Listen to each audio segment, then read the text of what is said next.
We begin in the quiet, forgotten corners of rural Georgia, far from the neon glow of Atlanta. Here, history is written in the deeds filed in dusty county courthouses, not on servers. But what happens when someone decides that history itself is too valuable to be left alone? The media called them the Ghost Thieves. For 6 months, they worked the quiet counties, hitting tiny community banks with clockwork precision. The odd thing wasn't how they vanished. It was what they didn't take. The last robbery was in Harmony Creek, a town where the oldest document was a 1920 marriage certificate. The thieves didn't touch the vault. Instead, they ripped out the entire wall leading to the archives. Detective Anna Reyes saw the scene differently. They weren't stealing money. They were stealing history. Every piece of paper that proved who existed in Harmony Creek for the last 100 years, it was gone. It was targeted, surgical.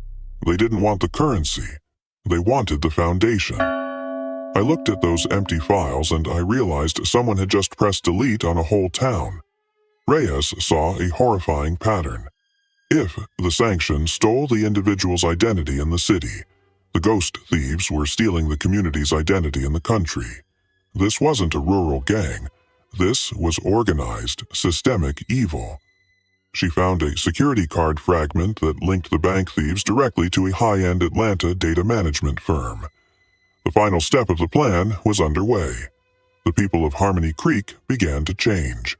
Property lines couldn't be proven. Family histories contradicted new digital files. People felt like their memories weren't their own. My grandfather, he owned the North Field. I remember standing there. But the digital map says that field has belonged to the new man since 1952. My mind tells me it's a lie. But the paperwork, it's all gone. Reyes realized the chilling genius of the operation.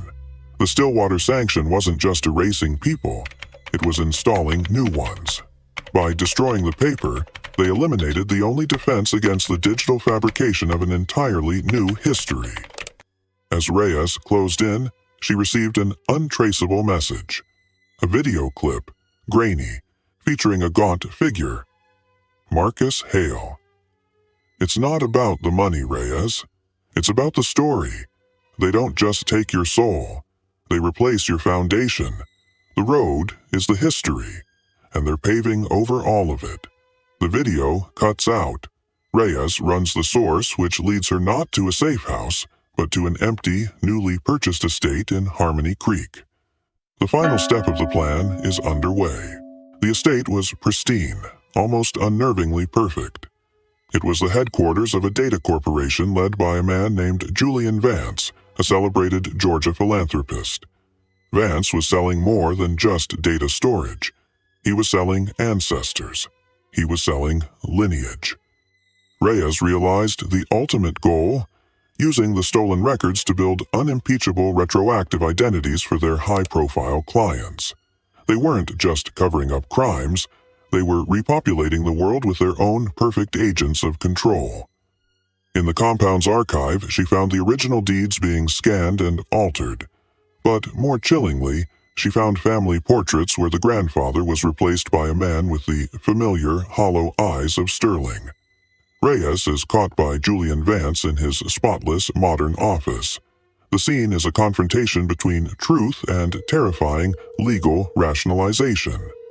Detective, you are seeing a service. We simply correct the market. We provide a clean foundation for those who deserve to build a better world. We are correcting chaotic history with a perfect narrative. Vance signaled a security guard. Reyes pulled a hidden recorder from her pocket. The battle for the truth had begun. Reyes escaped, leaking the audio and the altered photo evidence. The scandal hit the highest levels of Atlanta politics. Vance and his organization were indicted. Justice, it seemed, had been served. But the damage was done. The paper records were gone forever. The digital records, backed by Vance's powerful servers, still stood. The altered history remains. Reyes visited Harmony Creek. The new residents, the processed figures, lived in perfect, tranquil conformity. They smiled. They remembered only the history that Vance created for them. Reyes visited Harmony Creek. The new residents, the processed figures, lived in perfect, tranquil conformity. They smiled. They remembered only the history that Vance created for them. The system arrested the architects, but it could not undo the architecture. The true crime wasn't the bank heist. It was the terrifying, plausible lie that replaced it. We are left with this chilling thought. If you can't trust the past, how can you trust who you are today? If this terrifying glimpse into the power of the lie sent a chill down your spine, hit the like button and subscribe. You won't want to miss our next investigation into the hidden powers that control our world.